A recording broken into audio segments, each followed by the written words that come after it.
जोहार बेलबुडार बुलेटिन के आपन को स्वागत। पहला सुनमा मुख्य खबर। रायजर नवा विधानसभा गठन बाबद राजपत्र विज्ञप्ति राज्यपाल को देले मुख्य निर्वाचन अधिकारी। राज्य विजु स्वास्थ्य कल्याण योजना काम करुछे स्पष्ट कले मुख्य शासन सचिव।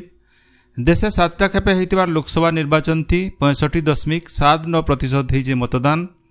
संबलपुर शीतल षष्ठी लगी ननपड़ार बम्बराड़ बालुंकेश्वर बाबांकर आज होचे पतरपेणी और राजे निष्ठा और श्रद्धातीन पालन होइछे सावित्री व्रत। एतके सुनमा पूरा खबर।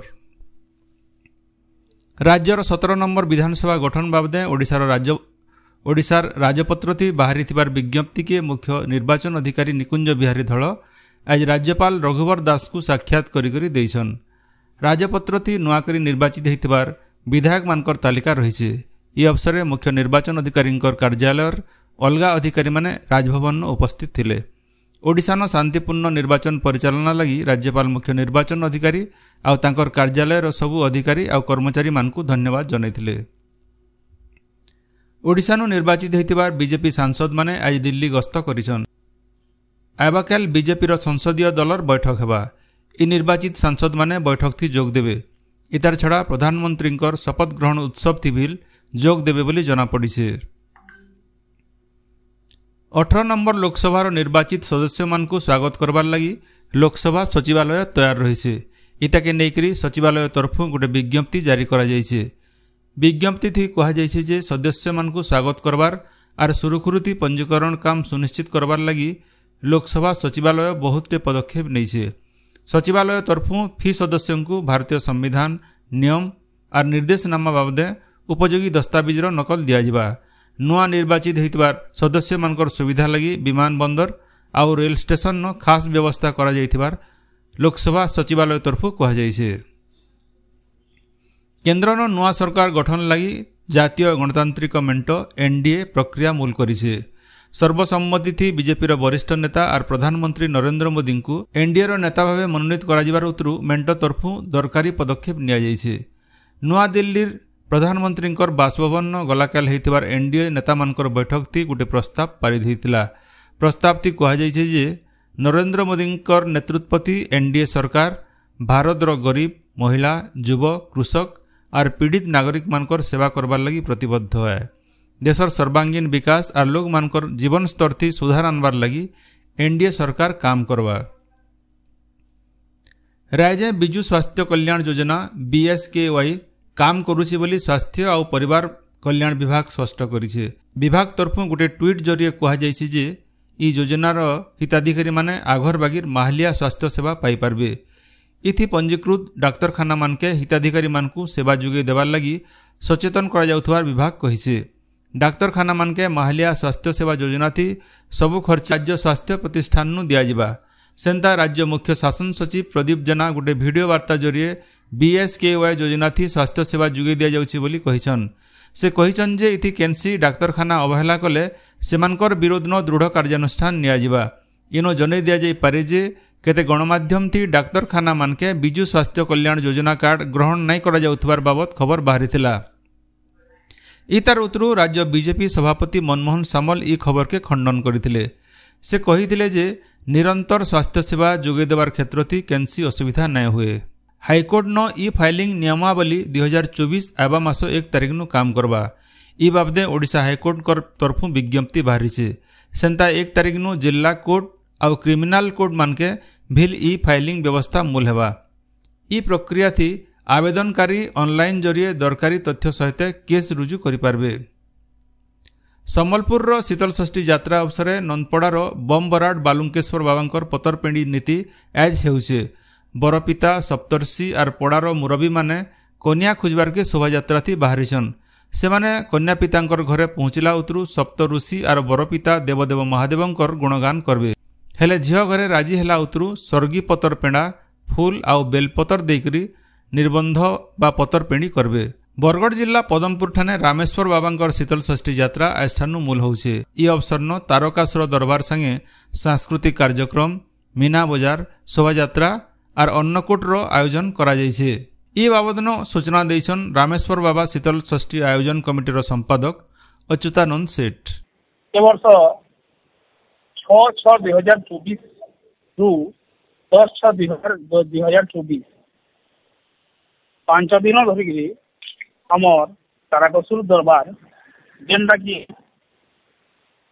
विश्व प्रसिद्ध धनुयात्रार कंस महाराज जी ऋषिकेश भई से तारकासुर हिसाब रे अभिनय करे तारकासुर भाव अभिनय करबे एवं तांकर टीम अभिनय करबार लगे से आसिक पहुंची गले आज दरबार उद्घाटन ये आरंभ होगा 5 दिन तरीके दरबार चलवा। सेंता बरगढ़ जिलार बरपाली ठाणे प्रसिद्ध शीतल षष्ठी यात्रा इथर 147 नंबर बछर के पहुंची। आज रातिनु यात्रा मूल हेबा बोली कहिछन यात्रा कमिटीर संपादक जयंत त्रिपाठी। आज आम राति 12 बजे 147 शीतल षष्ठी यात्रा आरंभ होगा। वर्तमान आम प्रस्तुति अंतिम पर्यायर अच्छे प्राय समस्त तोरण फरण सब समाप्त आउ काली सकाଳେ आम नटराज स्थापन नहीं यात्रा आरंभ होगा। सर्व भक्त मैंने समस्ते बहुत साहाय्य कर सफा आम बहुत सहयोग कर यात्रा भल भाव हिसाब से समस्ते बस्ती बासिंदा समस्ते सहयोग कर। बरगढ़ इथर गौरीशंकर बाबांकर शीतल षष्ठी यात्रार रौप्य जयंती हेबा। अलगा वर्ष मानके यात्रा 3 दिन होतला बेले इथर 5 दिन धरिकी यात्रा हेबा बोली कमिटी तरफु सूचना मिली से। एच जेड मासर 29 तिथि थी सारा राज्य विवाहित हिंदू धर्मावलंबी महिला माने सावित्री व्रत पालन करुछन। स्वामी मानकर दीर्घ जीवन कामना करी करी महिला माने उपास करिछन। इतार सहित फूल फल नहीं करी लक्ष्मी नारायण को पूजा करबार संगे सावित्री व्रत पालन करिछन। ई अवसरे राज्यपाल रघुवर दास शुभेच्छा जनईकरी कहिछन जे अखंड सौभाग्य अतुट विश्वास आउ नारी इच्छा शक्तिर प्रतीक हेउछि सावित्री व्रत। सबु माँ भौणी मानकर मनस्कामना पूरा हेउ बोली राज्यपाल कामना करिछन। सुवर्णपुर जिल्लान व्रतधारी महिला माने बरगछ के बंदेई करी तुलसी चौरान पूजा करिछन। बौद्धन जिल्लार भिन्न भिन्न मंदिर मानके व्रतधारी माने पूजा करिछन। मंदिर नुआ साड़ी चूड़ी सिंदूर आउ फलमूल पूजा करबार सहित महापुरुंकर पाखे स्वामींकर दीर्घायु कामना करथिले। बरगढ़ जिल्लार शहर सहित ग्रामांचलन आज सावित्री उआस पालन हो जाइए। आज सकालू व्रतधारी माने उपास रही व्रत पालन करिछन। ई अवसरे मंदिर मानके दर्शन करबार लगी भीड़ देखबार के मिलिथिला। बिहार रेजिमेंट न तालीम निकरी नुआपड़ा जिल्लार 3 जन अग्निवीर घर के फिरिछन। नुआपड़ा रेल स्टेशन न पहुंचला परे सेमानकु नुआपड़ा जिला अवसर प्राप्त सैनिक संघ तरफु संबर्धना दिया जाइछे। बरगढ़ जिला अताबिरा ब्लॉक लरम्भान शिक्षाविद स्वर्गत ब्रजमोहन पंडांकर जयंती पालन हो जाइछे। ई अवसर न स्वर्गत पंडांकर प्रतिमूर्ति न माल्यार्पण करबार सहित तांकर स्मृतिचारण करा जायथिला। भारतीय खाद्य सुरक्षा आउ मानक प्राधिकरण फलरस पैकेट आर विज्ञापन नु फलरस शब्द पूरा हटाबार के निर्देश देइछन। ई बाबदे सबु राज्यर खाद्य कमिशनर मानकु प्राधिकरण तरफु चिठी लिखा जाइछे। केंद्र स्वास्थ्य आउ परिवार कल्याण मंत्रणालय आवा सेप्टेम्बर मास आगु फलरस लेखा थिबार पैकेट मानकर व्यवहार सारबार के कहिछन। इन जने दिया जाई पारे जे केते फलरस तैयारी करुथवार कंपनी तांकर दरब थी फलरस बोली लेखुछन। प्राधिकरण तरफु ई दरबर परीक्षण करा जिबार उतरु एंता फलरस लेखबार लगी केनसी व्यवस्था नाइ न बोली स्पष्ट करा जाइछे। राज्य ग्रीष्म प्रवाह जारी रहितबार बेले आयबाकाल पश्चिम ओडिशार बलांगीर बरगढ़ और नुआपड़ार गुटे जुटे जगह न जबर खरा हेबा बोली पाणीपाग विभाग सतर्क करैछे। से आड़े आज बलांगीर न सबुनु ताती 43 डिग्री सेल्सियस रेकर्ड करा जाइछे। सेंता नुआपड़ा न 42.3, बौद्ध न 41.8, झारसुगुड़ा न 41.3, सम्बलपुर और बरगढ़ न 40.8 डिग्री लेखा, सोनपुर न 40.1, सुंदरगढ़ न 40 डिग्री सेल्सियस ताती रेकर्ड करा जाइछे। आयबा 3-4 दिन भितरे दक्षिण पश्चिम मौसुमी वायु ओडिशा के पहुंचबा बोली पाणीपाग विभाग अनुमान करिछे। हेले राज्य ग्रीष्म प्रवाह जारी रहितबार बेले मौसुमी वायु प्रवेश लगी पाक अनुकूल रहितबा भुवनेश्वर आंचलिक पाणीपाग विज्ञान केन्द्र तरफु सूचना मिली। मौसुमी वायु पहला दक्षिण ओडिशा न प्रवेश करवा ई तार उतरु राज्यर अलगा इलाका न पहुंचबा बोली कहा जाइछे। आजिर बेलबुडार बुलेटिन एतकी। जोहार।